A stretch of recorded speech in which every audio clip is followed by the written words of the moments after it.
이사야 6장 8절부터 13절까지 있는 말씀이에요.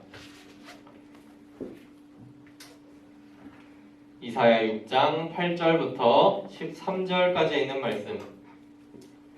우리 성경 있는 친구들은 성경책 보고, 성경책 없는 친구들은 화면장 보고 우리 함께 합독하도록 하겠습니다. 이사야 6장 8절부터 13절 말씀. 그럼 봉독하겠습니다.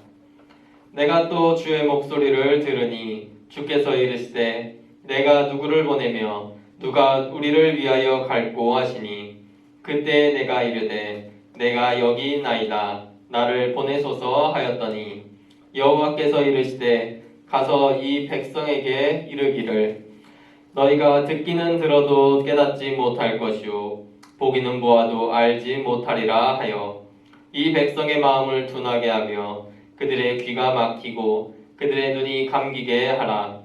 염려하건대 그들이 눈으로 보고 귀로 듣고 마음으로 깨닫고 다시 돌아와 고침을 받을까 하노라 하시기로 내가 이르되 주여 어느 때까지니까 하였더니 주께서 대답하시되 성읍들은 황폐하여 주민이 없으며 가옥들에는 사람이 없고 이 토지는 황폐하게 되며 여호와께서 사람들을 멀리 옮기셔서 이 땅 가운데 황폐한 곳이 많을 때까지니라. 그 중에 10분의 1이 아직 남아있을지라도 이것이 황폐하게 될 것이나 밤나무와 상수리나무가 배임을 당하여도 그 그루터기는 남아있는 것 같이 거룩한 씨가 그 땅의 그루터기니라 하시더라. 아멘. 할렐루야. 우리 친구들 너무너무 반갑습니다. 오늘도 언제나 주님께서 주시는 크신 은혜가 우리 친구들에게 함께할 줄로 믿습니다. 오늘의 말씀은 이제 이사야의 말씀이에요. 이사야는 하나님의 선지자 중에 한 명으로 하나님께서 남유다를 향해서 하셨던 선포의 말씀을 받아서 전했던 그러한 선지자예요. 그 역시 남유다가 멸망할 때까지 남유다에서 활동하며 그들의 순종하지 않음, 그들의 불순종과 하나님 말씀 따르지 않는 우상 숭배를 많이 비판하였던 그러한 선지자예요. 그리고 또 중요한 것은 이 이사야는 메시아를 선포했던 선지자이기도 해요. 하나님께서는 이사야를 통하여서 이 땅에 메시아가 올 것이고 구원자가 와서 우리를 구원할 것이다. 우리에게 새로운 생명을 허락하여 줄 것이다. 우리가 다시금 부흥하게 될 것이다 라고 말씀을 하셨고 이 말씀은 예수님을 통해서 이루어지게 되었어요. 우리도 이제 오늘날을 살아가면서 예수 그리스도를 언제나 마음에 품고 살아가야 하는데 이 이사야 선지자의 이 말씀도 함께 기억하면서 다시금 우리 안에 예수님을 그리는 우리 친구들 되었으면 좋겠어요. 오늘 말씀 가운데 살펴보게 되면 하나님께서 이사야를 부르는 장면이에요. 이사야를 부르시면서 누가 나를 위해 이곳으로 갈고 누가 내 말을 그들에게 전할 것인가 이렇게 이야기할 때 이사야가 담대하게 이야기하기를 나를 보내주시옵소서 내가 가겠습니다. 그렇게 이야기를 하였던 거죠. 하나님께서는 이렇게 사람들을 부르세요. 누가 나를 위해 갈 것인가 누가 나를 위하여 하나님의 말씀을 전할 것인가 이것을 언제나 그런 사람들을 찾고 계신 거죠. 그때 이사야처럼 네 하나님 제가 가겠습니다. 제가 하나님의 말씀을 전하겠습니다. 라고 할 수 있는 그런 사람들이 하나님께 큰 복을 받을 수 있는 사람인 거예요. 전사님 우리 친구들이 그러한 친구들이 되었으면 좋겠어요. 하나님께서는 그렇게 이사야를 부르신 다음에 남유다에 대해서 이야기하기를 그들이 타락하였고 그들이 멸망할 수밖에 없다고 그렇게 이야기를 하였어요. 또한 그들의 눈과 귀를 막아서 그들이 회개할 수 없게 만들었다라고까지도 오늘 본문 말씀 가운데 나와 있어요.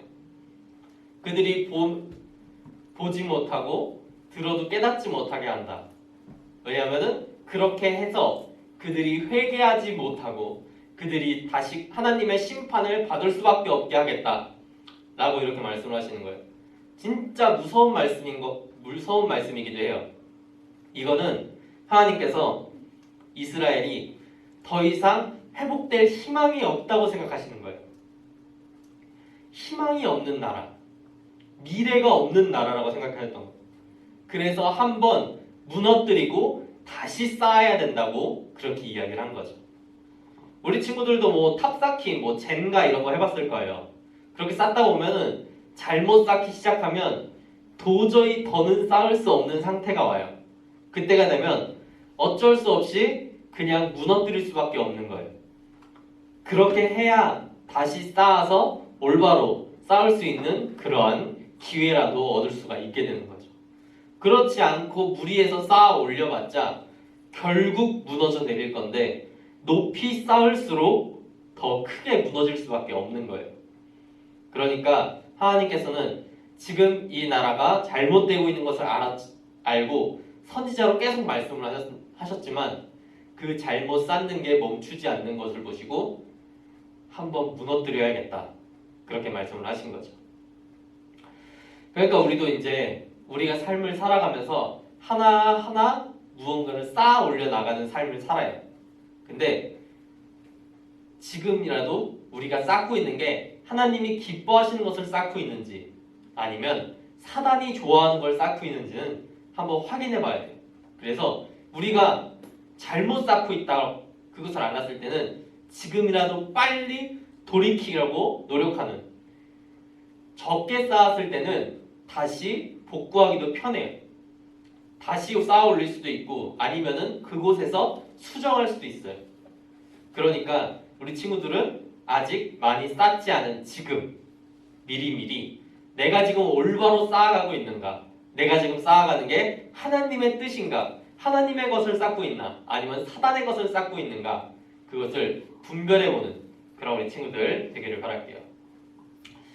그렇게 해서 하나님께서는 멸망을 선포하셨는데 근데 멸망으로 끝은 아니었어요. 하나님께서는 오늘 본문 마지막에 거룩한 씨를 남겨놓는다 라고 말씀을 하셨어요. 하나님께서는 나무를 베어버리듯 나라를 무너뜨리겠지만 그 구루터기, 근본을 남겨놓는다고 하신 거예요. 왜냐하면 무너뜨리더라도 다시 쌓으려면 기초가 있어야 돼요. 하나님께서는 그 기초까지 무너뜨리지는 않고 기초를 남겨두어서 다시 쌓아 올릴 수 있는 토대를 만들어주겠다고 그렇게 말씀을 하신 거예요. 이 얘기는 하나님께서 우리를 심판하신다 하더라도 우리가 그냥 완전히 넘어져가지고 그냥 죽게 내버려두겠다는 게 아니고 다시 회복시켜서 전과 같은 상태, 하나님을 잘 섬기던 그때 그 모습으로 다시금 쌓아 올리겠다, 다시 회복시키겠다라는 그런 회복의 말씀도 같이 뜻하고 있는 거예요. 그러니까 우리 친구들은 언제나 그런 자비하신 하나님께 감사할 수 있어야 돼요. 우리가 잘못 가고 있다 하더라도 우리에게 징벌하고 우리를 치셔서 넘어뜨린다 할지라도 다시 일어나게 해주시는 분 역시 하나님인 거예요. 우리가 다시 일어나서 다시금 무언가를 쌓아 올릴 수 있는 것, 다시 시작할 수 있는 것도 하나님의 크신 은혜임을 그렇게 기억하는 우리 친구들 되기를 바랄게요. 그리고 이제 우리가 이 세상 가운데에서도 거룩한 씨앗들이 있어요. 그것이 바로 우리 친구들이에요. 이 세상 가운데의 그리스도인들은 하나님께서 이 척박한 땅에, 이 완전히 무너져 내린 이 땅에 뿌린 거룩한 씨앗들인 거예요.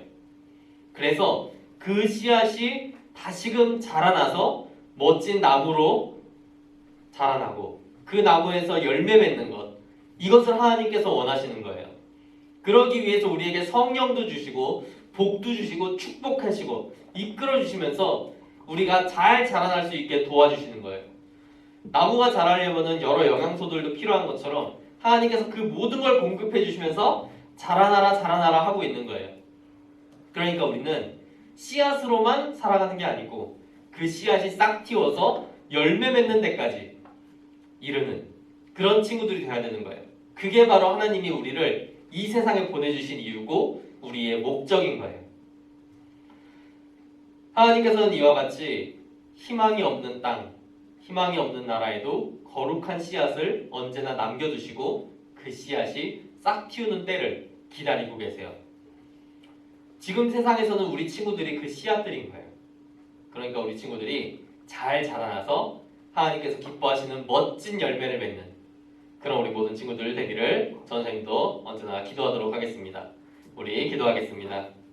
우리 함께 기도할 텐데 이제 들은 말씀 생각하면서 함께 기도할 텐데 하나님, 제가 하나님의 뜻대로 멋지게 자라나 멋진 열매 맺는 그리스도인 되게 해주세요.